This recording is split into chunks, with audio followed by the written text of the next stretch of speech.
کچھ سچائیاں ایسی ہوتی ہیں جنہیں بیان کرنا بہت تکلیف دہ ہوتا ہے. مجھے یہ تسلیم کرتے ہوئے بڑی تکلیف ہو رہی ہے کہ پاکستان میں جمہوریت اور آئین ایک مذاق بن چکا ہے. آج پروگرام ہڈن ٹروتھ میں اسی حوالے سے بات کریں گے. ناظرین، جمہوریت اور آئین کی بالادستی کی بات کرتے ہوئے ایک جھجک محسوس نہیں ہوتی بلکہ شرم آنے لگتی ہے کہ جمہوری اور آئینی اداروں میں بیٹھے ہوئے افراد اچھی طرح جانتے ہیں کہ وہ عام پاکستانی کے لیے نفرت کا نشانہ بنتے جا رہے ہیں، لیکن ان سے بات کرو تو کہتے ہیں کہ یہ جو کچھ بھی ہو رہا ہے اس کا ذمہ دار عمران خان اور تحریک انصاف ہے. تحریک انصاف والوں سے بات کرو تو وہ پاکستان کے مسائل کی ذمہ داری وزیر اعظم شہباز شریف اور وزیر اعلیٰ پنجاب مریم نواز پر ڈالتے ہیں. ایک تیسرا مکتبہ فکر بھی ہے جو کہتا ہے کہ اس وقت پاکستان میں جو سیاسی عدم استحکام پھیلا ہوا ہے اس کے اصل ذمہ دار سیاستدان نہیں بلکہ غیر سیاسی لوگ ہیں جو پیچھے بیٹھ کر سیاست کو کنٹرول کرتے ہیں. موجودہ حکومت کی کئی اہم شخصیات نجی محفلوں میں تسلیم کرتی ہیں کہ آج کل عوام میں حکومت کے خلاف نفرت کی لہر اپنے جوبن پر ہے. جب حکومت کے وزیروں سے پوچھیں کہ اب آپ تو عمران خان کو یوٹن خان کہتے تھے لیکن اب آپ ایسے یوٹن لے رہے ہیں کہ عمران خان تو بہت پیچھے رہ گیا ہے، آپ لوگوں کو کیا ہو گیا؟ وزیر صاحبان اکتائے ہوئے لہجے میں کہتے ہیں کہ شروع میں ہم نے کابینہ کے اجلاسوں میں گول مول الفاظ میں یہ کہنا شروع کیا تھا کہ ہمیں وہ غلطیاں نہیں کرنی چاہیے جو عمران خان کی حکومت نے کی. نتیجہ یہ ہوا کہ وزیر اعظم صاحب نے کہا کہ جس وزیر کی کارکردگی اچھی نہیں ہوگی وہ فارغ کر دیا جائے گا، لہٰذا ہم نے فیصلہ کیا کہ خاموشی سے کام کرو. جب پیکا ترمیمی ایکٹ 2025 کا مسودہ ہمارے پاس آیا تو خیال تھا کہ وزیر اعظم صاحب اس میں کچھ ترمیم اور اضافے کے لیے صحافتی تنظیموں سے مذاکرات کا حکم دیں گے، لیکن انہیں یہ قانون منظور کرانے کی بڑی جلدی تھی. وزیر صاحبان سرگوشیوں میں ایک دوسرے کو پوچھ رہے کہ کیا یہ وہی قانون نہیں جس سے عمران خان کی حکومت نے صدارتی آرڈیننس کے ذریعے نافذ کیا تھا؟ کیا یہ وہی قانون نہیں جس کے خلاف شہباز شریف نے بطور اپوزیشن لیڈر پارلیمنٹ ہاؤس کے باہر صحافیوں کے احتجاجی کیمپ میں جا کر انہیں اپنی حمایت کا یقین دلایا تھا؟ ایک وزیر تو مجھ سے تصدیق انہوں نے کی کہ یہ وہی قانون ہے جس کے خلاف آپ نے اسلام آباد ہائی کورٹ میں درخواست دائر کی اور پھر مریم اورنگزیب نے مسلم لیگ نون کی طرف سے اس مقدمے میں آپ کے ساتھ فریق بننے کا اعلان کیا. میں نے اس بات میں جواب دیا تو وزیر صاحب پریشان ہو گئے. انہوں نے خود کلامی کے انداز میں کہا پتہ نہیں ہمیں کیا ہو گیا ہے. پھر خود ہی بولے کہ دراصل وزیر اعظم اور وزیر اعلیٰ پنجاب میں ایک غیر اعلانیہ مقابلہ چل رہا ہے. You came to this country for a brighter future for you and your loved ones. You've made it this far. Now it's time to become a citizen. With citizenship, you gain the right to vote, access to federal jobs, the ability to keep your family closer, and the freedom to travel with a U.S. passport. These are just a few of the benefits waiting for you when you become eligible. We're here to help you through the process with free resources and personalized guidance. Together, we can make it easier.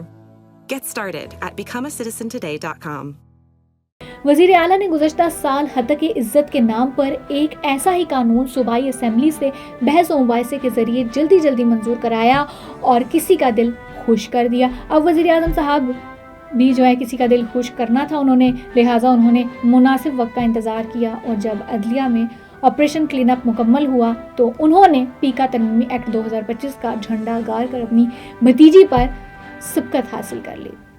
اب چچا اور بھتیجی یہ نہیں کہہ سکتے کہ عمران خان بہت بڑا یوٹن خان ہے. عمران خان کے قانون کو مزید خطرناک بنا کر مسلم لیگ نون نے پارلیمنٹ سے منظور کرایا ہے اور پارلیمنٹ پر یہ سیاہ قانون نافذ کرنے کا داغ لگا دیا ہے. آج کل مسلم لیگ نون روزانہ ایک یوٹن لیتی ہے اور ہمیں عمران خان کی یاد دلاتی ہے. جب نواز شریف خلائی مخلوق کی مذمت کیا کرتے تھے تو Imran Khan army chief general Qamar Javed Bajwa کی تعریفوں میں زمین اور آسمان کے کلابے ملاتے تھے.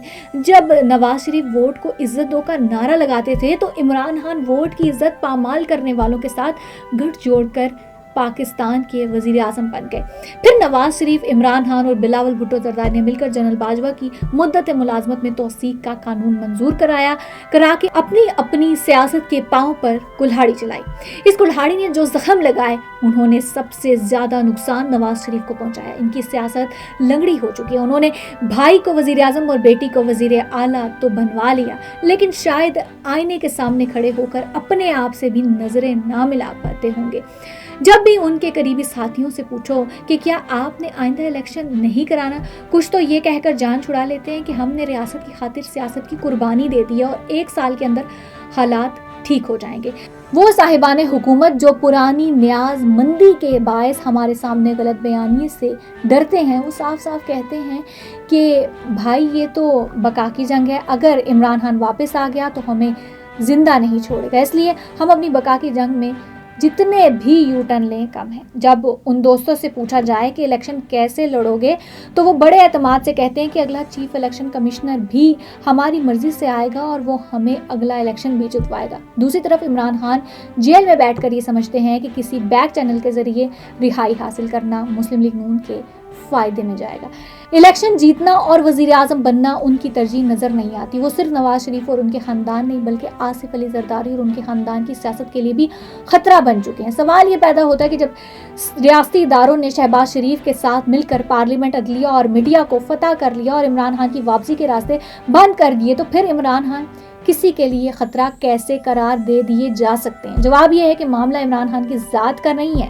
جس ملک میں پارلیمنٹ، عدلیہ اور آئین سے عام لوگوں کا اعتماد اٹھ جائے، وہاں نفرت، انتہا پسندی اور بے یقینی بہت سے راستے بنا لیتی ہے۔ اس نفرت کا راستہ روکنے کے لیے پیکا ترمیمی ایکٹ کام نہیں آتا۔ حکمرانوں کا خیال ہے کہ 90 کی دہائی کی کشمیر پالیسی کو دوبارہ شروع کرنے کی ضرورت ہے۔ اس کشمیر پالیسی کا مقصد کشمیر کی آزادی ہے یا تحریک انصاف کے پروپیگنڈے کا توڑ کرنا ہے۔